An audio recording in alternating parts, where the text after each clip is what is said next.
ready to die. This tract was written about the man, Sergeant Alan Dunkley. Now, Sergeant Dunkley, his testimony is here in this tract. He died in the line of duty in the Middle East on a second tour of duty. He went once as a Marine, first as a Marine sergeant, and then later on as an Army sergeant. He was a patriot, a military man, a husband, devoted father, a counselor and confidant to a lot of young people.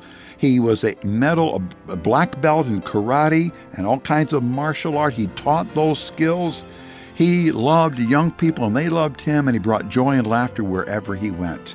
His life at his funeral gave great joy, but his life motto, was ready to die. You see, fear and death held no fear for James Dunkley. His motto, as I said, was ready to die.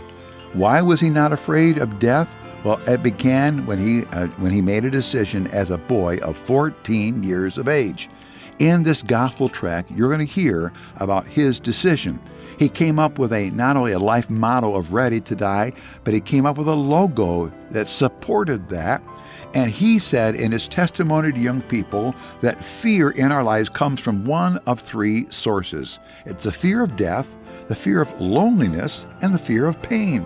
And he, out of Alan Dunkley's own life testimony, he answers, what is God's answer to the fear of death? What is God's answer to the fear of loneliness? What is God's answer to the fear of pain? You know what it is? Well, get the tract and you can read that for yourself. Here's a powerful, powerful personal testimony of a man who was ready to die. It's not only a great gospel tract for those that are lost in sin, it's a great man's tract. It's a great tract to give to teenagers. It's a great tract to give to those serving in the military. It's one of the tracts that's in that sample packet.